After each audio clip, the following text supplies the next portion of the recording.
Hello, this is Rich again with another video for Voices of Me.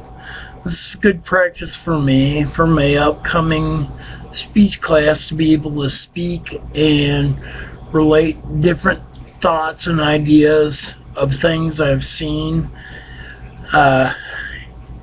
stories of people who are being affected by challenges that they have before them.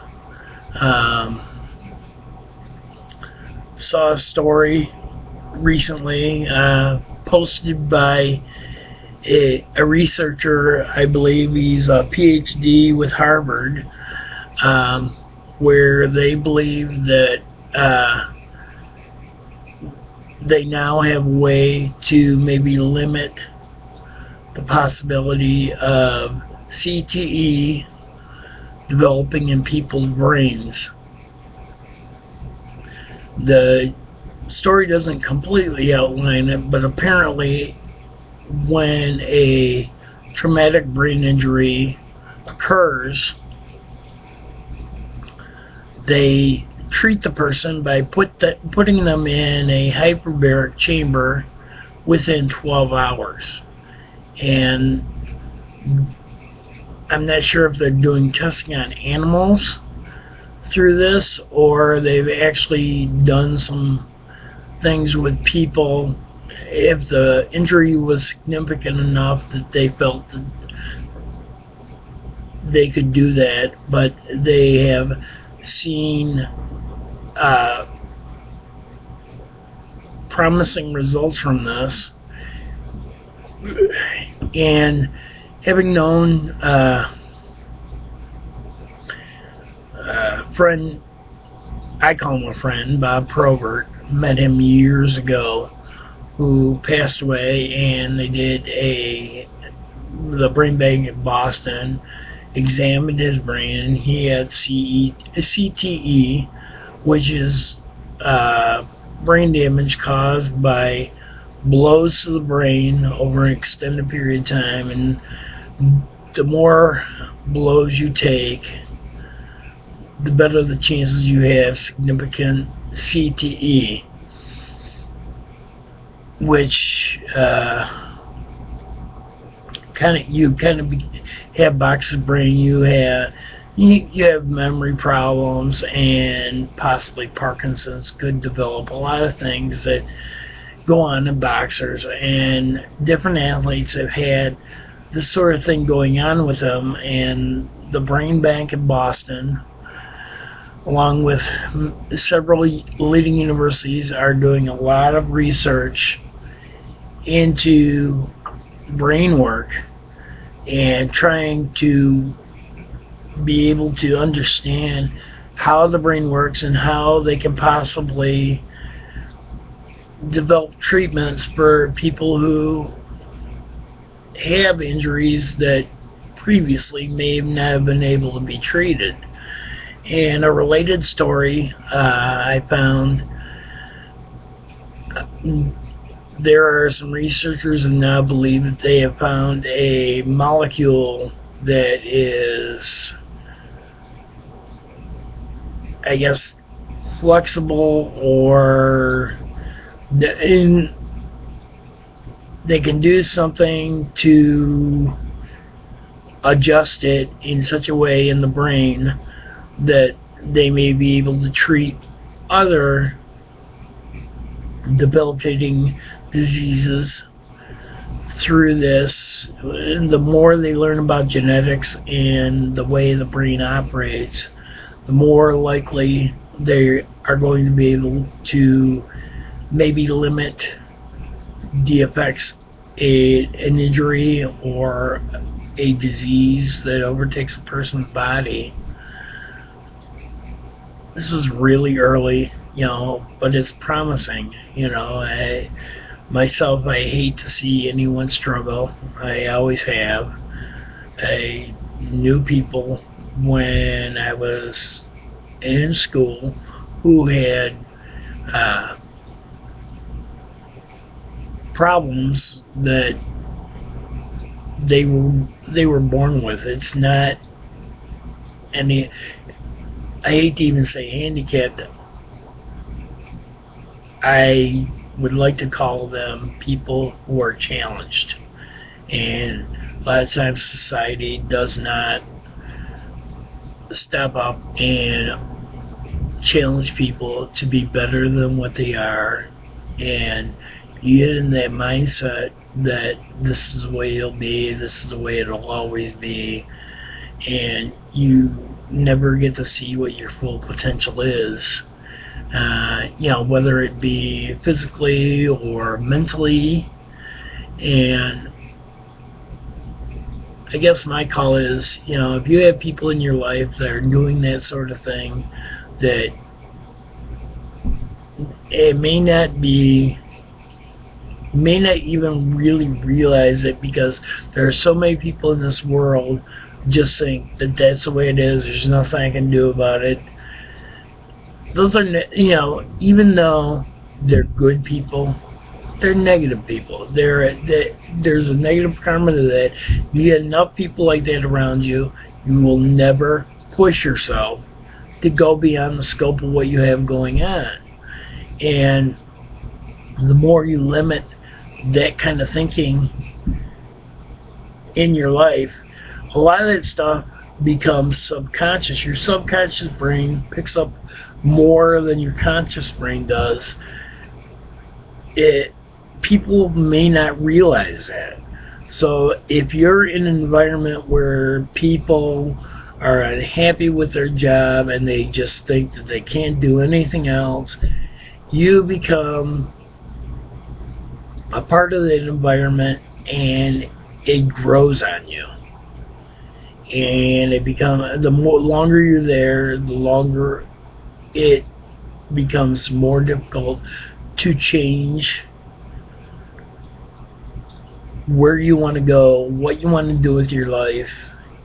And at a certain point, hopefully you wake up and you find yourself able to rise up out of that and emerge and make yourself advance yourself in ways that is pleasing to you and enhances your life and the people who are in it. Change is hard, for anybody, and at some point you have to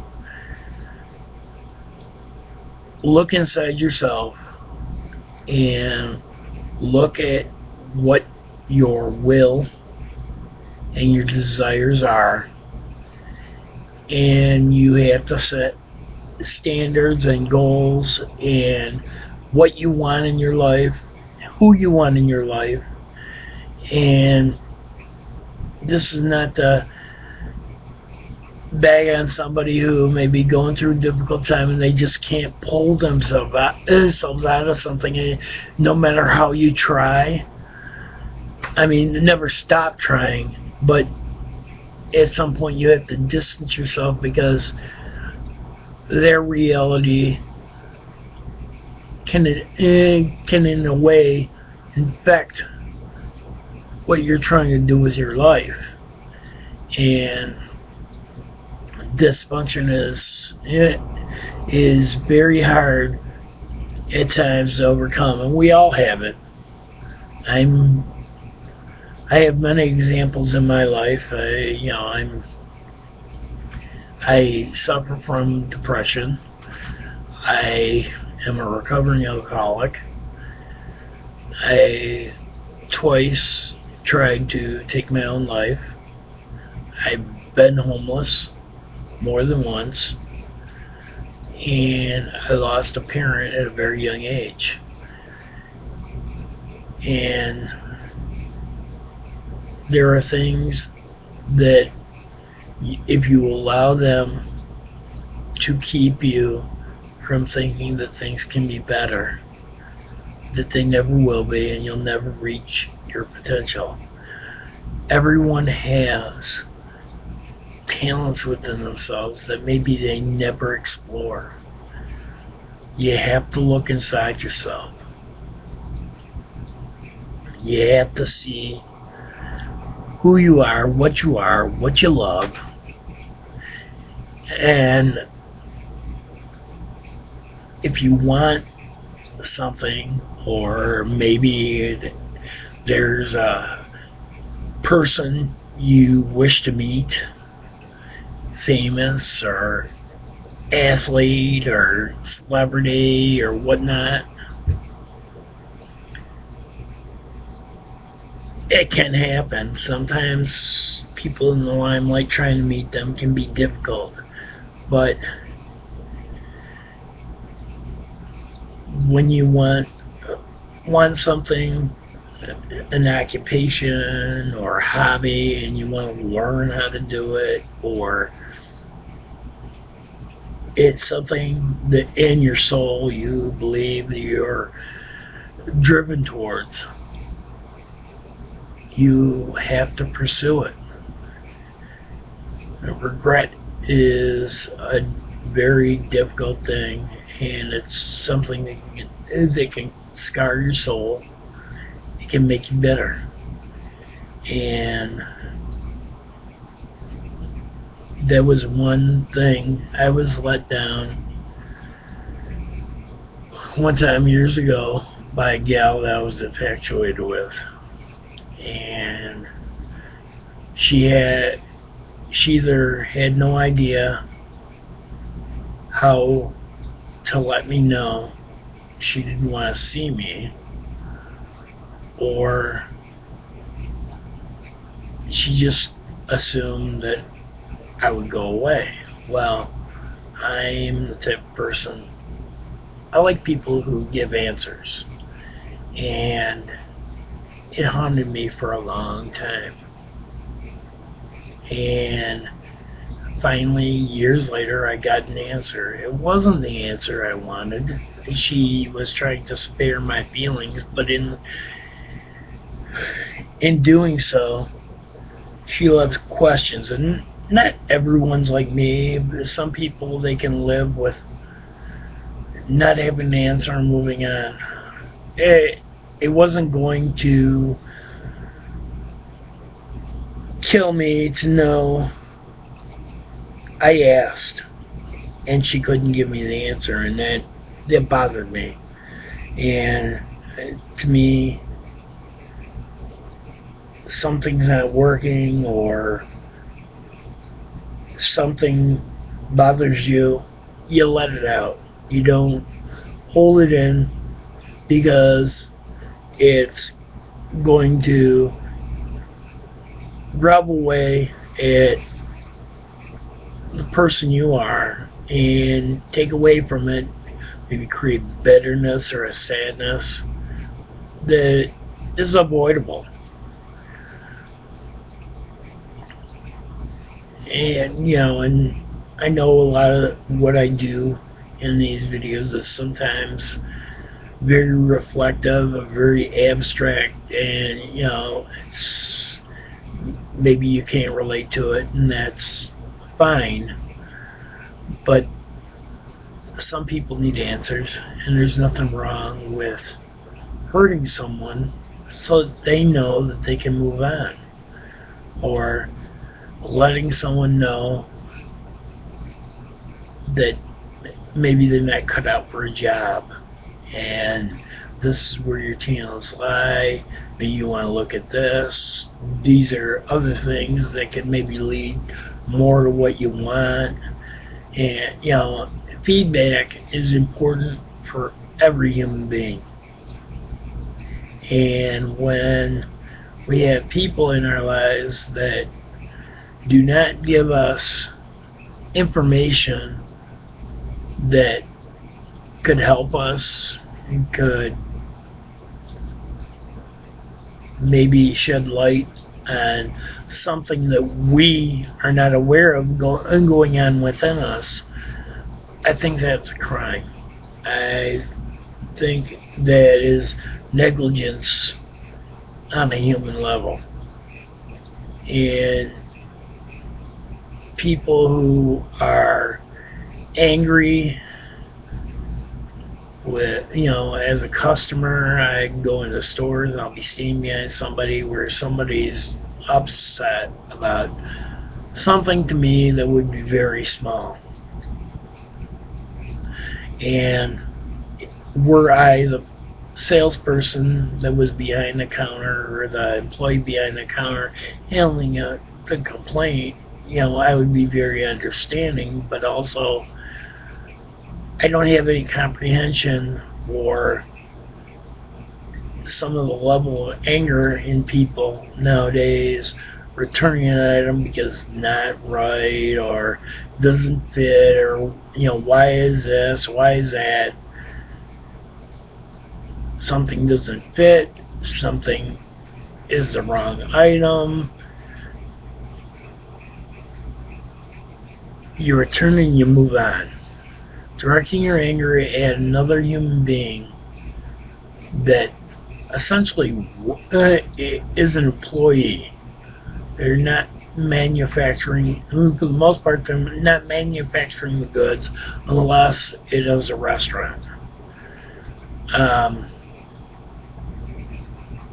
I think that getting angry at an employee or showing disgust to an employee and using foul language, I think that is really, it has no use or purpose. And treating people with respect gets you much further, and may get you more help in looking for what you're looking for.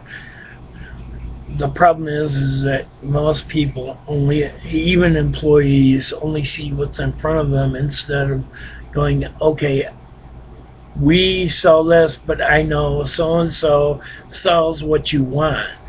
Or, I've seen this here or I've seen that there, just to help the person find what they're looking for.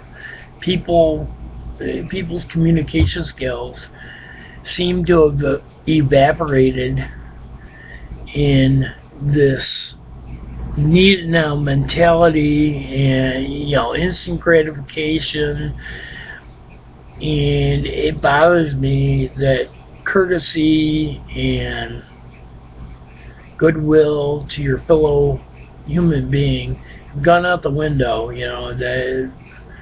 Some of the violence that goes on, it makes no sense. Hopefully you found this helpful. This is a part of my Voices of Me album of videos, and I really don't want to go any further with this today, but I wanted to share this because I think that it's something that could be valuable to someone else who may be lost or frustrated and needs to hear someone with a similar voice who understands, who's been through a lot of things, and it will help get you back on track. Thank you.